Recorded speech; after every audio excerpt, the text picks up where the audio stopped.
Welcome back, everyone. How you doing? Welcome up. Welcome up. Welcome up. Dumb lunatics, the View host claims Republicans are scared of them. But in reality, we are not scared of y'all, View. We pity y'all because y'all really don't know what the fuck y'all talking about. Y'all really are stupid as hell. And you're dumb. You're full of hate. You're full of shit that we really didn't want to deal with y'all. And we have proven facts that once we do deal with y'all, like John R. F. Kennedy's wife did, she shuts y'all fuck up. Then y'all say, oh, no, we gotta go to commercial break, we gotta go to commercial break. Reason why y'all wanna go to commercial break, because R. F. Kennedy's wife was waiting a smackdown on y'all little asses. She was taking your desk, turning it sideways, and shoving up your candy asses. Quote from The Rock.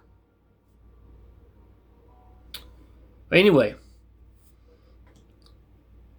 I'm about to play another song here from a Republican who's not from the United States, but he's from Canada. He got Trump's support, and the song he wrote is making a lot of y'all Democrats ain't happy about it, but hey, it's the truth. What can we say? It's the truth. So, but here we go. If you know who I'm talking about, please comment in my descriptions, and I will get back to y'all. But if you don't know it, then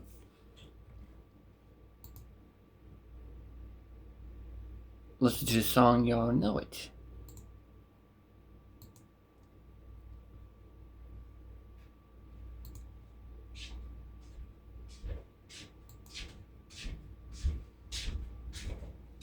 And everything, and so forth and so on. If I can get the song down here, let me find it.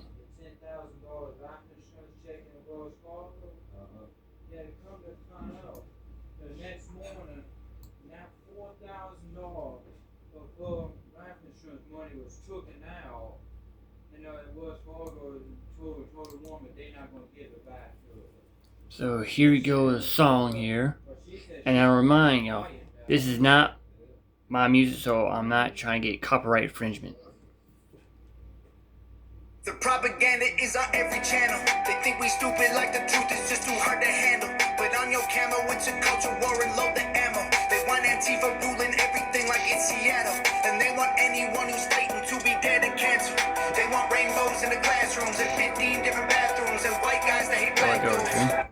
They want war, they don't want peace. They want fentanyl in our streets. They want borders to be weak. I swear the devil lives in California.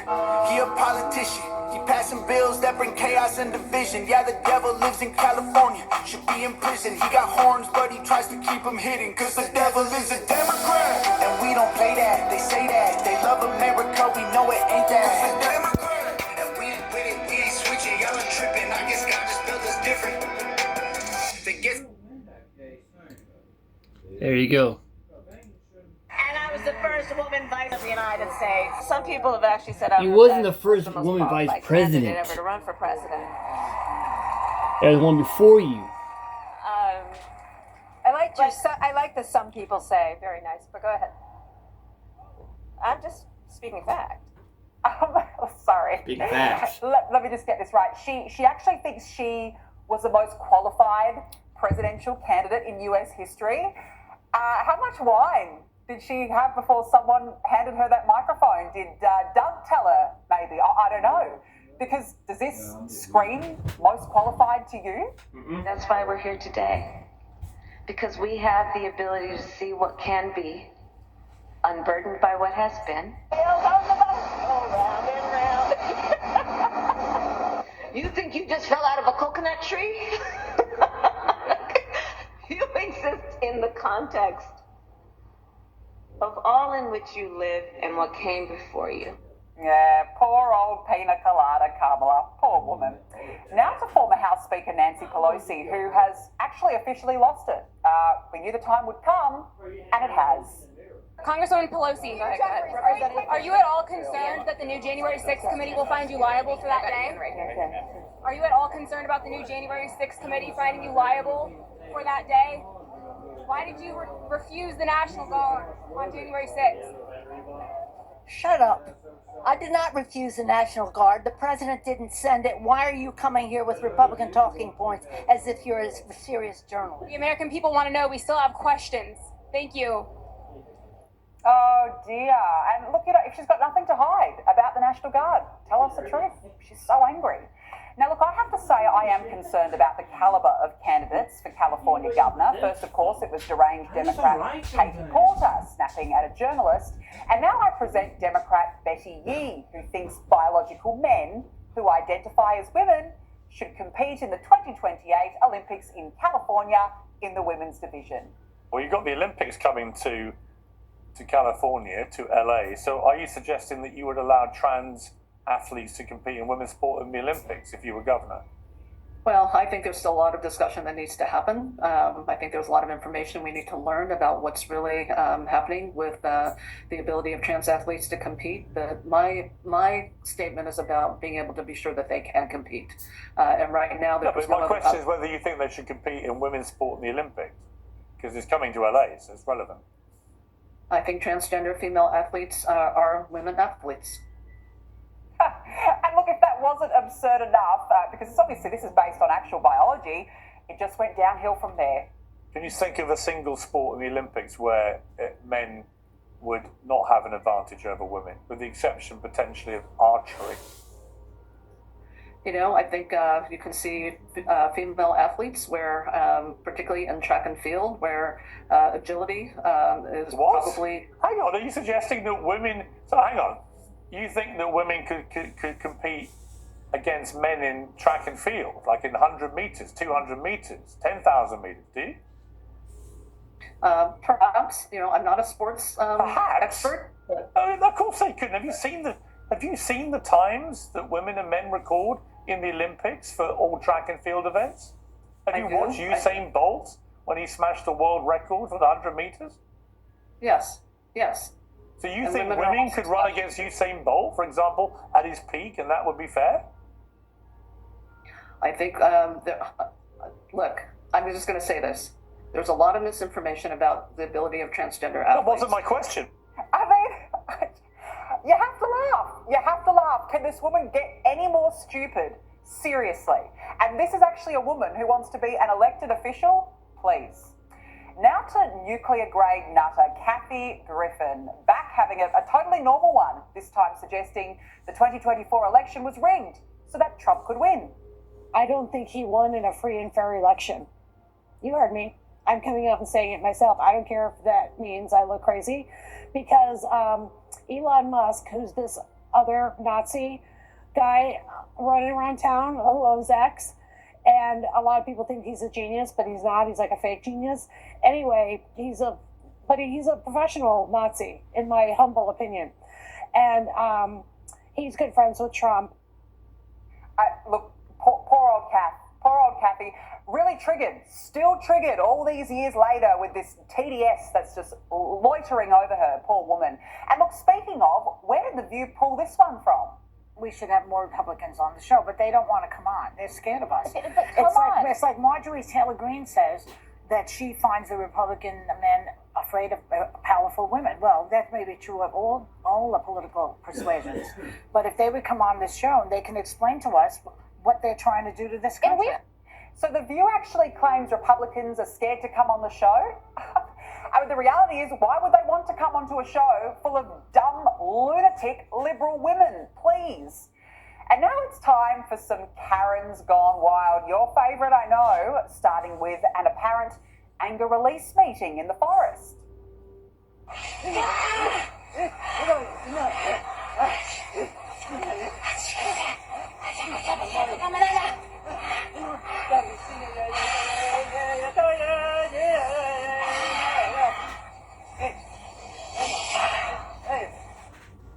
Is it an exorcism? I don't know. It's a scene out of a horror movie, which is maybe where they found this woman from.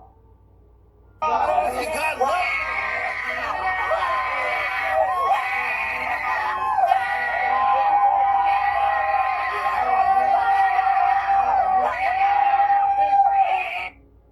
why do they all look the same? But they're all very similar, aren't they? And why do they just complain about everything? Isn't it wild that a woman doesn't isn't connected to a man because her last name is either her father's last name because she was the property of her father, or her husband's last name because she is the property of her husband. So should we just all change our last names to vagina?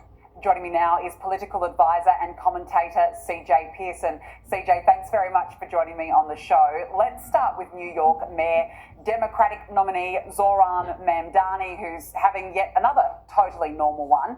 This time he's repeatedly refused to say that Hamas should lay down its weapons. Have a look at this. Do you believe that Hamas should lay down their weapons and leave the leadership in Gaza? I believe that any future here in New York City is one that we have to make sure that's affordable for all, and as it pertains to Israel and Palestine, that we have to ensure that there is peace, and that is the future that we have to fight for. But you won't say that Hamas should lay down their arms and give up leadership in Gaza. I don't really have opinions about the future of Hamas and Israel beyond the question of justice and safety, and the fact that anything has to abide by international law. And that applies to Hamas, that applies to the Israeli military, applies to anyone you could ask me about. CJ, what an utterly bizarre lack of response. I mean, Hamas is a terror group. Why is it so hard for him to say, yes, these jihadis should indeed lay down their weapons?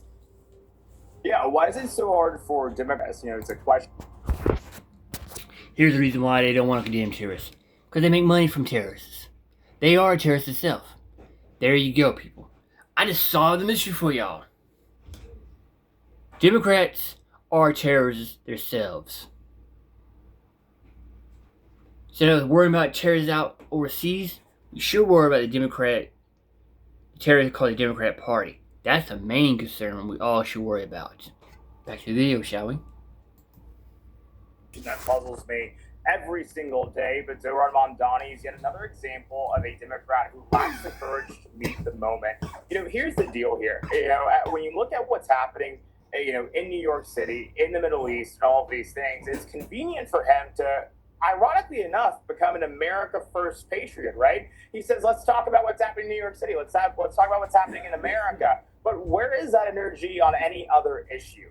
What we're talking about here is that this is someone who has sympathized openly with Hamas, who sympathized openly with the very terrorists who committed the acts that occurred on October 7th. And so, yeah, I'm not surprised that he lacks the moral conviction to condemn evil for what it is. But what I will say is that I think the people of New York City need to be cognizant when they make the decision on Election Day as to who will be their next mayor. Someone who cannot condemn terrorism in a city that was affected by 9/11, or someone that will lead. And I got to tell you, it's like I don't like the remaining option. The Andrew Cuomo would not be my first choice, and I think Curtis Sowell would be the best, but he has a slim, narrow path to victory. But Zohran Mamdani, he will destroy America's brightest city if he's allowed to take office.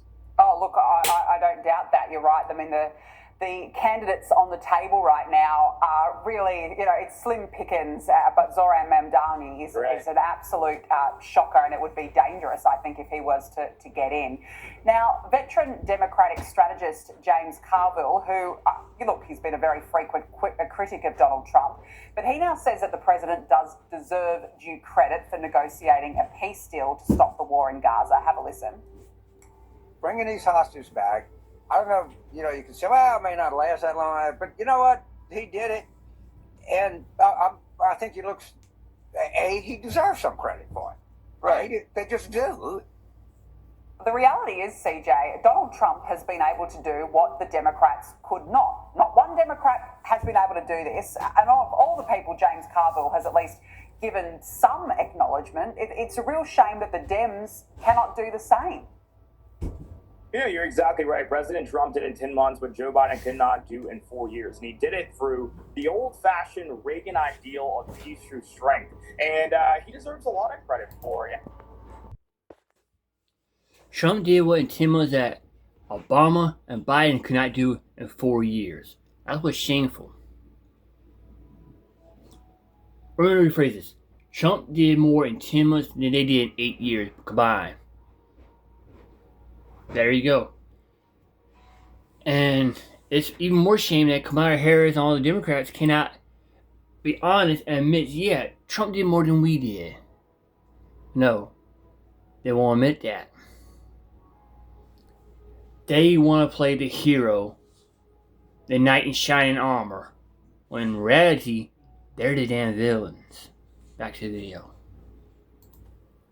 And I gotta tell you that a lot of folks leading up to this incredible peace deal said that it was impossible. They said that it could not be done, but President Trump did the impossible, as he does every single day. And so when I look at what the left is saying and all of these things, they want to say free Palestine this, free Palestine that. Well, President Trump just did that. So give him his flowers, thank him, show your gratitude, because he did, as I just said, what Joe Biden showed an inability to do every single day. You want to know why he could not do it? Because the world didn't respect him. Our enemies didn't fear him. But President Trump, again, has restored American strength and integrity on the world stage, and that is why this deal was done, and that is why this deal will sustain. It is an incredible march towards peace that we have never seen before, and God bless him for it, because as the Bible said, blessed are the peacemakers. Yeah, and Donald Trump's been the only leader, really, around the world, to be honest, with the moral clarity and the moral courage to say, you know,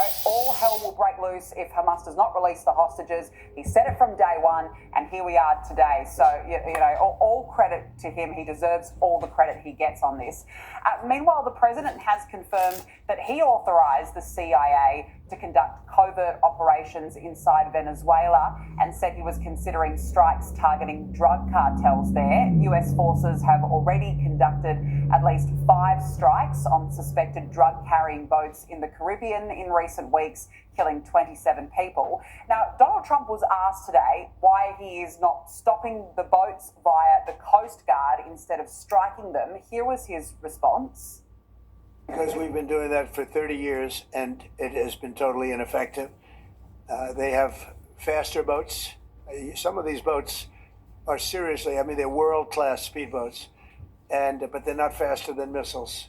But we've been trying to do that for years, and so much of the drugs, 25-30% would come in through the seas. Right now we have, I would say, none coming in through the seas. CJ, human rights experts are calling this extrajudicial executions, but safety comes first, right? I mean, this is an administration that is not mucking around, clearly, and not taking any chances to protect its citizens. You know, you're exactly right. These people are not drug dealers, they're narco-terrorists, and I think that we should treat terrorists in the way in which President Trump is treating them. You know, our national security is the most paramount thing, but also, too, let's get down to the brass tacks of all of this, right? These people are poisoning Americans. They are coming and bringing this poison into our borders. They're, leading to the death of many, many young people all across this country. I lost friends because of the terrible, despicable things these folks are bringing into our country. And so President Trump is exactly right to, respond to this with acts of strength. I think that he'll continue to do it. I think the American people resoundingly support his actions in doing so. And so I've got to say, while many of the folks in the mainstream media may be clutching their pearls, the American people are clapping their hands. Yeah, look, I don't doubt that. Absolutely, safety first. Now, Democratic lawmakers have stormed House Speaker Mike Johnson's office, demanding that he swear in a newly elected representative. Have a look at this.